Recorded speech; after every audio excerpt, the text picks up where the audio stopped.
ভাই নিউক্লিয়ারের কথা ভুলে যান, কজ নিউক্লিয়ার কিন্তু এখন বলতে পারেন ইরানের কাছে একটা টয়, খেলনা। আমার খেলনা বলার কারণটা হইলো আমাদের আমরা সবাই কি জানি যে ইন্টারনেট কিন্তু আকাশ দিয়ে, স্যাটেলাইট দিয়ে এদিক ওদিক মানে আমরা কানেকশনস পাই, ইউটিউব, ফেসবুক, আমরা ইন্টারনেট যা যা ইউজ করি সব কিন্তু আমরা মনে করি যে আমরা আকাশ দিয়ে পাই।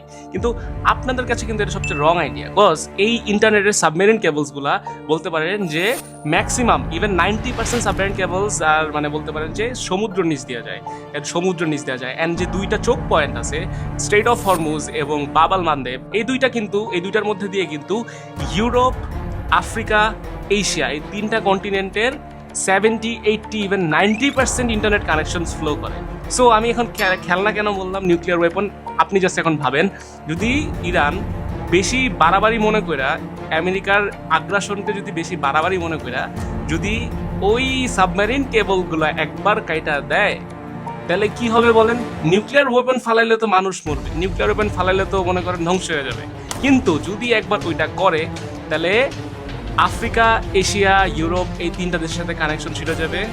শুধু ইউটিউব না ভাই, ওরা ইউটিউব দেখতে পারবে না এমন না, ফেসবুকে যে আপনি ভিডিওটা দেখতেছেন এইটা যে দেখতে পারবে না এমন না, ওদের ব্যাংক অ্যাকাউন্টও ইনস্ট্যান্টলি ফ্রোজ হয়ে যাবে।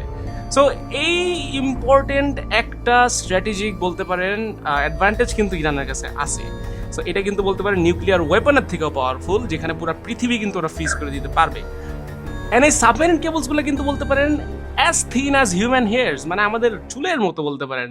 এন্ড এগুলো ওদের কাছে কেটে দেওয়া কিন্তু কোনো ইটস নট আ মানে রকেট সায়েন্স, হ্যাঁ, যে আমাদের রকেট সায়েন্সের মতো কঠিন। এই সাবমেরিন কেবলসগুলো কিন্তু আমাদের পুরা সিভিলাইজেশনটাকে এক করে রাখছে। সো বলতে পারি আমি লাস্টে যে নো মিসাইলস নিডেড। যদি ইরান একবার এটা কাট অফ করে দেয়, তাহলে কিন্তু ওয়েস্টের কাছে শুধু ইন্টারনেট না, ইভেন ব্যাংকস অ্যান্ড যত ট্রানজ্যাকশনস, ডলার, যেগুলো কিন্তু আর কাজে আসবে না। So what do you think? Let me know in the comments যে আসলে ইরান কি এটা করবে কিনা, and give me a follow. আমার বাকি ভিডিওগুলো একটু দেখেন ভাই, কজ অনেক কষ্ট করে ভিডিওগুলো বানাই। যাই হোক ভাই, আপনারা জাস্ট জানান যে আসলে কি ইরান এটা করতে পারে। What do you think? আমরা বাঙালিরা তো অনেক উস্তাদ সব কিছুতে, ভাবা চিন্তার ক্ষেত্রে। সো আমাকে একটু জানান যে কি করতে পারে ইরান আসলে। And see you on my next video. Tata.